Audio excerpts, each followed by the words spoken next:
Well, as he sounded the war cry for the BJP at the National Council meeting yesterday, Narendra Modi not just attacked the Congress but also the Gandhi family and Prime Minister Manmohan Singh. His speech at the BJP's National Council has now drawn sharp reactions.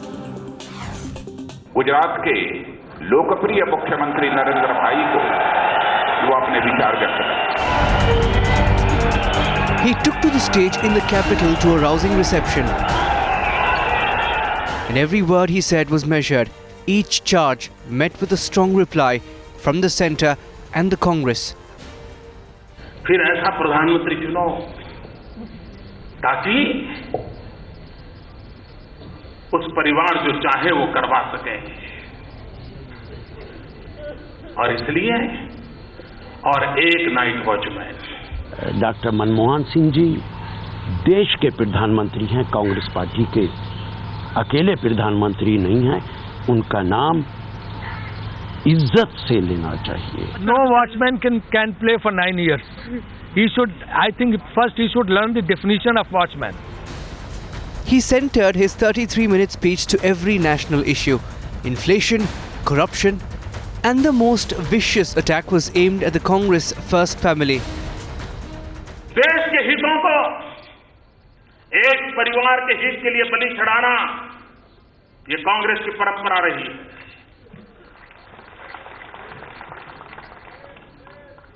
और न सिर्फ देश के हितों को, कांग्रेस के हितों को भी एक परिवार के लिए बलि चढ़ाना ये इस परिवार की और कांग्रेस की परंपरा रही है. दूसरी पार्टी के नेताओं से हम क्या ये उम्मीद कर सकते हैं कि वो कांग्रेस की प्रशंसा करेंगे?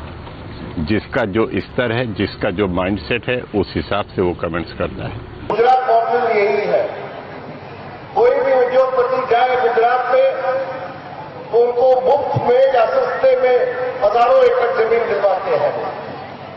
वहां के किसानों को कोई मुआवजा भी सही नहीं दिया जाता है.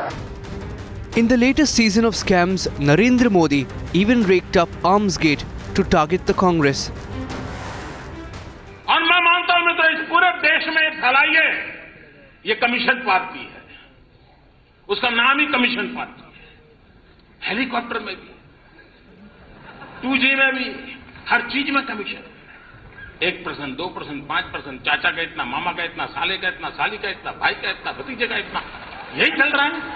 नरेंद्र मोदी साहब कई बरसों से गांधी फैमिली के खिलाफ बातें कर रहे हैं और पिछले 2 इलेक्शन हुए हैं, तभी भी उन्होंने कहा था और जनता ने उन्हें जवाब दिया है. अब दोबारा जनता उनको जवाब देगी.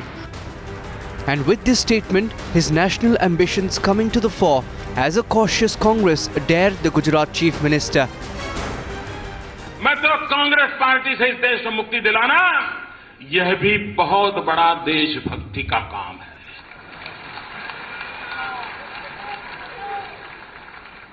देशभक्ति के लिए और कुछ भी ना करें, इनसे मुक्ति दिलाएं तो भी मित्रों वो वही काम होगा जो आजादी के दीवानों ने आजादी पाने के लिए किया था, वही होगा. आपकी पार्टी भी 1950 से 51 से वोट मांग रही है, लेकिन जनता ने कोई बात तो देखी होगी कि आपको सपोर्ट नहीं किया, आपको सत्ता नहीं दी. और जिन 6 साल में आपको सत्ता मिली उसमें आपने बेड़ा गर्क कर दिया. The focus on the BJP National Conclave was completely on Modi as expected, and he set the stage by taking the fight to the heart of the Congress as the countdown to 2014 begins. Bureau Report, Times Now.